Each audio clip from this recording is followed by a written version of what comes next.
So, how about another ranking video? And this time around, we're going to be doing a ranking of some Warhammer ranking with ranking the Loyalist legions. I'm not going to do all the successor chapters. I'm just going to do the main founding.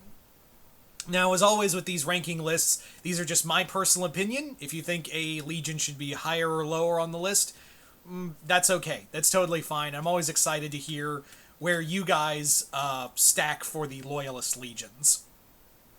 So, without further ado, let's kind of just rip off the Band-Aid with... we're going to go from bottom to favorite. And if you've been on this channel long enough, you probably already know my favorite of the Loyalist legions. But hey, if you're new here, then it's going to be a shock. But like I said, bottom to top. And at the bottom, it's the Space Wolves. I'm sorry, I just don't care for the Space Wolves at all. They're pretty they just feel generic to me. They just feel really generic.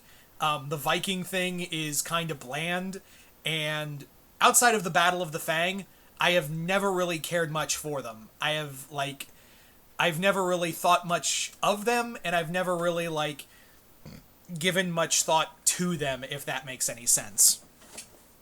Yeah. I just don't... they've just never appealed to me, and it's just, maybe it's a me thing, but, on a personal level, they've never really appealed to me as characters, so... Yeah, I mean, what else do you want me to say? I've tried reading books, I've done all of that, and it does bother me that, Leman Russ is more than likely the next Primarch to return. Because obviously, yeah, we all know it. It looked like they're just basically telegraphing at this point that Leman is gonna be the next Primarch. But yeah. So, next up is, the Raven Guard. The Raven Guard,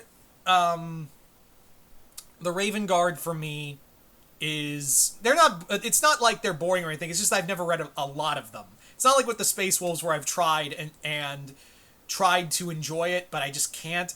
The Raven Guard is more like there isn't a lot that I have been able to read, and I do like it a little more. I also like their aesthetic, but yeah, it's just a matter of I just don't have a lot with them.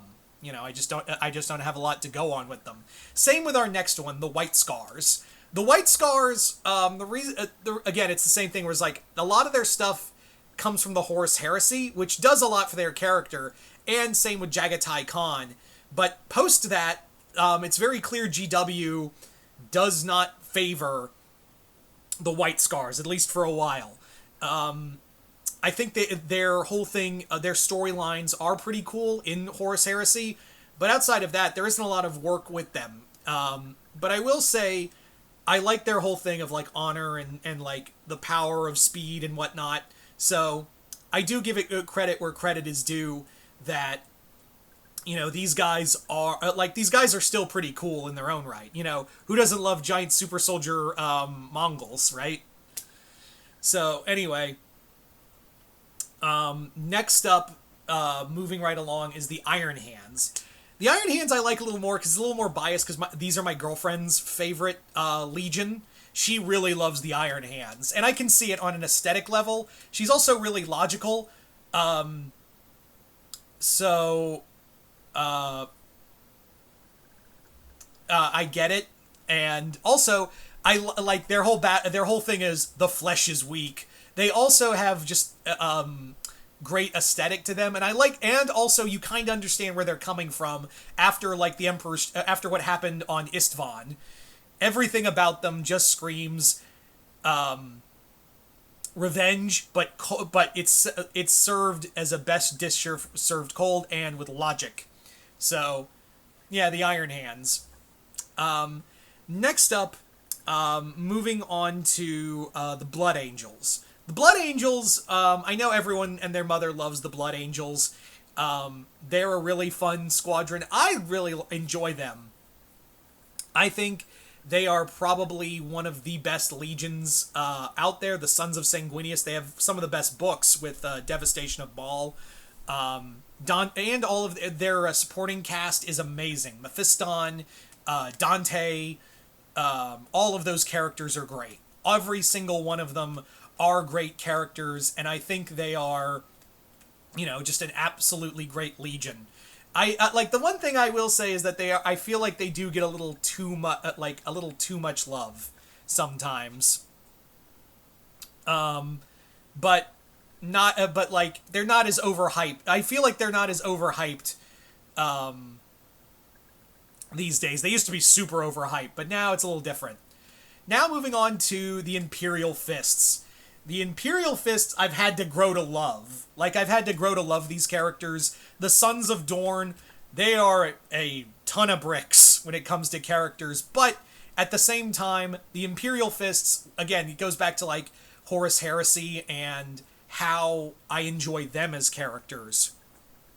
I think they are a solid group. I think also I love their whole thing with their rivalry with the Iron Warriors. But yeah, I'm pretty sure they are. And I'm also going to say this right now. I am very certain that I am more than certain that the Imperial Fists are probably going to get their Primarch back next. It's like, you can already see the signs that, like, Rogel Dorn is probably going to be the next Primarch to return. So yeah, they're probably, so if they start getting a refresh next year, I'll be the first one to say I told you so. But yeah, so the Imperial Fists. Now we come to, we now come to, I feel like we've come down to the final two, and yeah, it's the Ultramarines at number 2.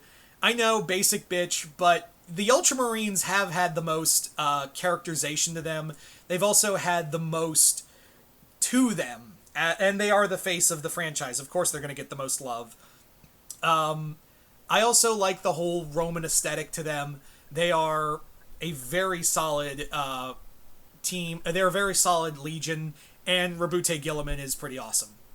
But, as you can imagine, there was one Legion that beat them out, and that is my personal favorite of the Loyalist Legions, the Salamanders. How could I not love a bunch of giant green people who base themselves off of dragons?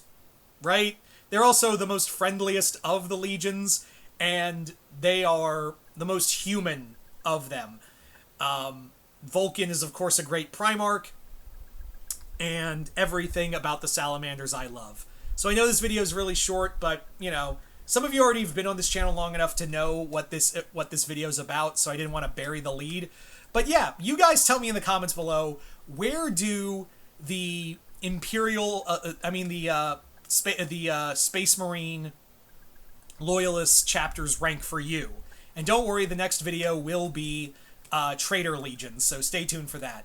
But other than that, hope you all enjoyed this. I'm Mr. Multiverse. I'll see you next time in the Multiverse.